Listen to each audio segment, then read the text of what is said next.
This is the MTPredictor weekly market update for September 22nd. Let's see, we've got a lot of ground to cover here, so let's get to it. This is the NQ. I'm going to start with the NQ this week. We know the NQ. Let's just put the analysis again. Just right-click here, choose Elliott Wave Intermediate from the drop-down, and there's our analysis very quickly. We came into this minimum wave 5. This is where we saw the Dow and the S&P begin a correction.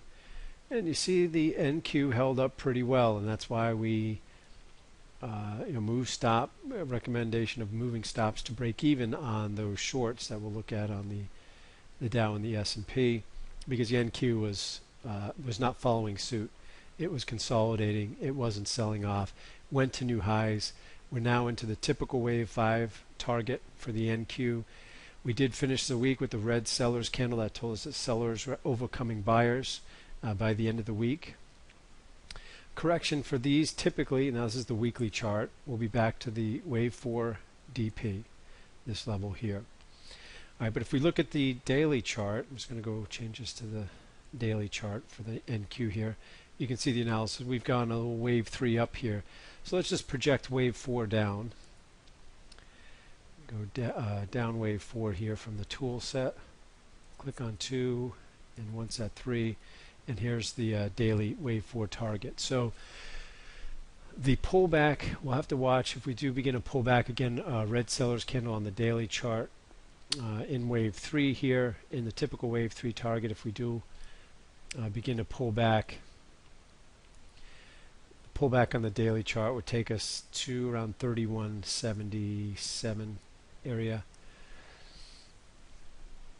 and then we'll see if this area holds as support and if we get another leg up. Let's look at the S&P here.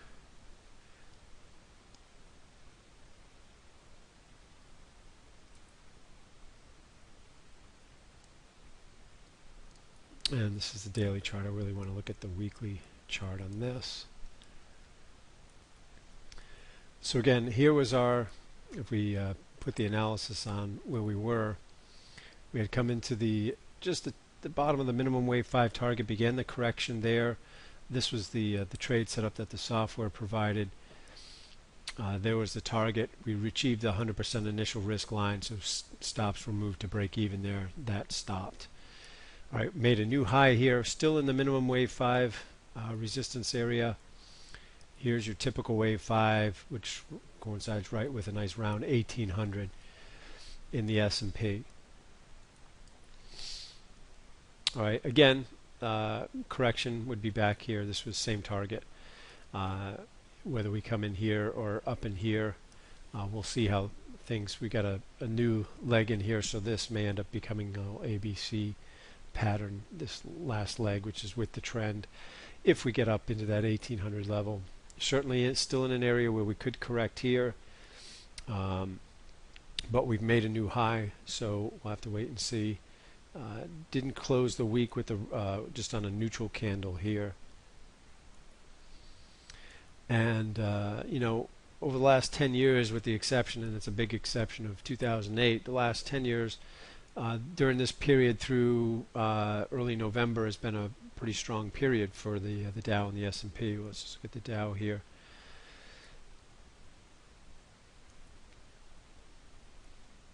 All right, so in the Dow, here was our 5-wave pattern.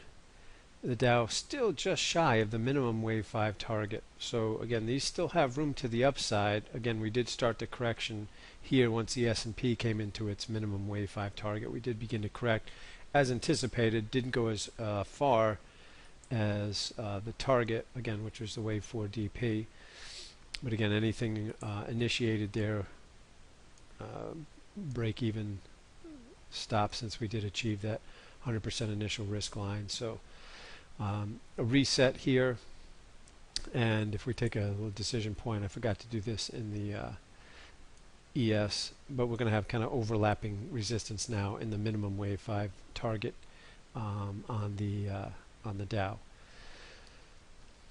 All right, so we're just going to have to wait and see on these, and when we get into to the next levels. We've got our targets in place. If we want to reinitiate something, we'll have to wait and see.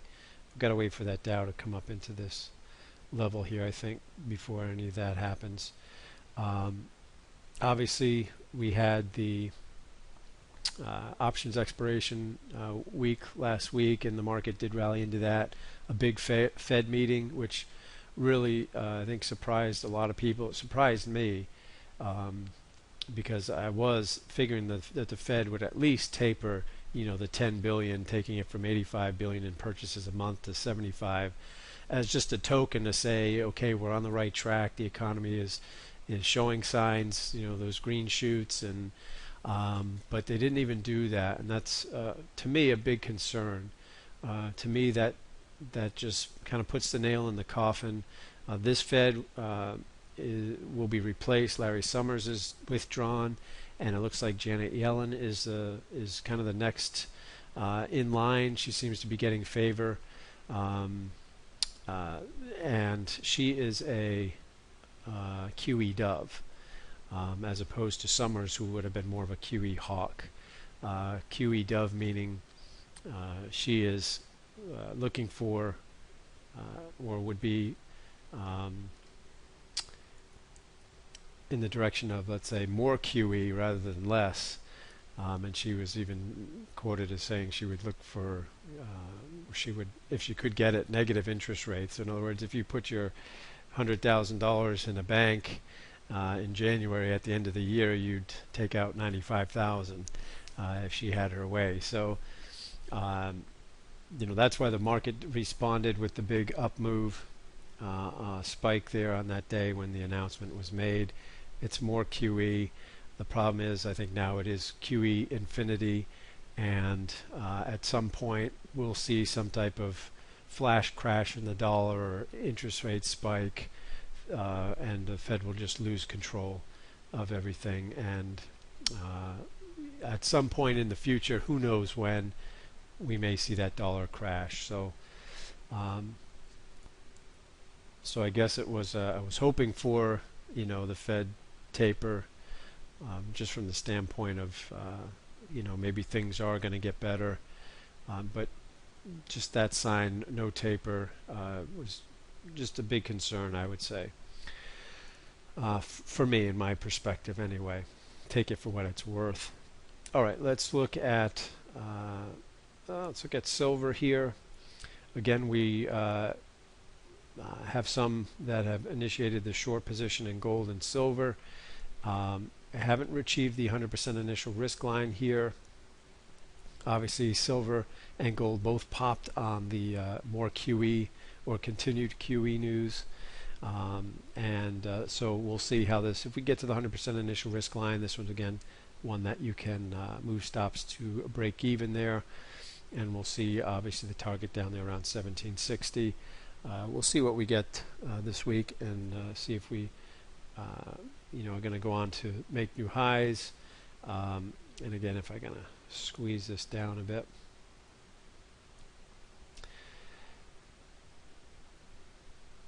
This was our major high there in silver. Let me turn these off here.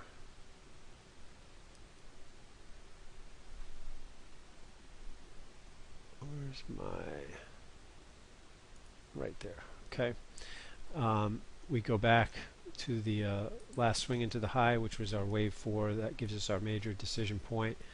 And that's where we correct. This is when we go wave 5 up again, we anticipate the market to correct back to this level. It did after a long period of distribution. That's basically what this this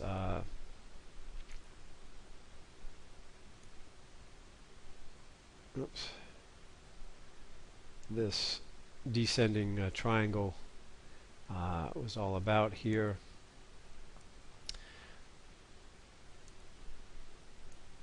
Oops.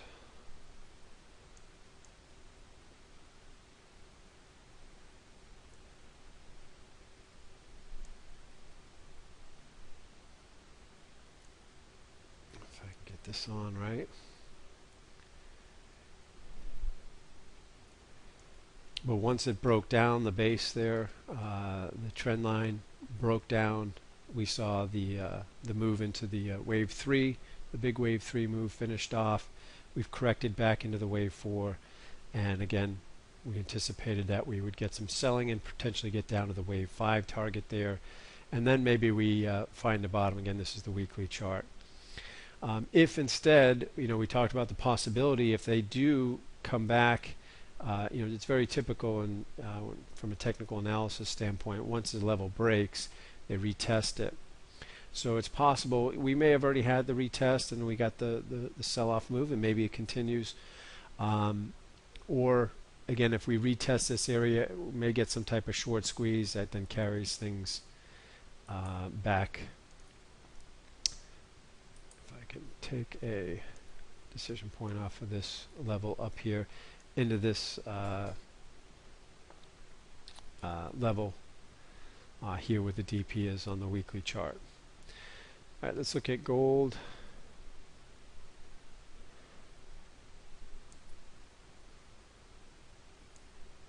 Let's see, this is the weekly chart here again. If we choose our Elliott Wave Intermediate, just a wave, well, there's the wave 2. Haven't really reached that. Let's look at the daily chart, because this is the one that we were looking at, this short here. And you see the spike again. The 100% initial risk line is achieved, so you can have stop, move to break even. I know some of our clients are short this, and we'll see how this finishes out. The target all the way down there, 1147.60. But protect the shorts now again with the ongoing QE. Obviously, that's that wild card out there. That's, we talked about this could be very volatile, and it certainly has been. Let's see, we looked at lean hogs. We set this up last week, the wave 4 with the blue buyers candle. You see the analysis was still on there, and projected the wave 5 targets, and that now has achieved the 100% initial risk line there at 90.52, and any stops could be moved to break even there at this point. See if they finish that out. Again, it's just a seasonally time of year where this market tends to trend to the upside. So we'll see if that continues to be true here. We got a nice pop up off of the wave 4 low here, and we'll see where this goes and if that finishes out over the next few weeks anyway. Looking here at the euro continued to make some more progress. Again, if we kind of go back where we started here, which was this 5-wave pattern down in the euro, and again we anticipate they should correct the market back to the wave 4 DP. All right, and then the tendency is, if this level holds as resistance, that the trend which was down prior would continue down. Now there was a sell signal here, and we can put the analysis on that. And again, that did achieve the 100% initial risk line and be a break-even trade here. And we did achieve that resistance that we looked at last week, right into the DP there. So the euro is in some resistance here. Your next major level of resistance we'd be looking at in terms of the weekly chart up at this level here, and that's around 38.25. And then the dollar, should see the dollar, if I've got that here, as the euro was coming into resistance. We can see the dollar coming into major support, maybe a little further to go into the dollar. It's always good if you can get the dollar in support and the euro in resistance. All right, then you can use that. Those are tradable levels.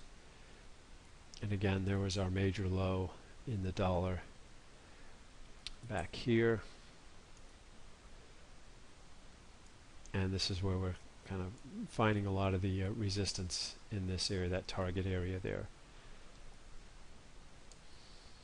All right, so that's about it. The news this week, the economic data doesn't really kick in till Wednesday. We'll have durable goods and new home sales. Those will be biggies. Along Thursday, the GDP and jobless claims.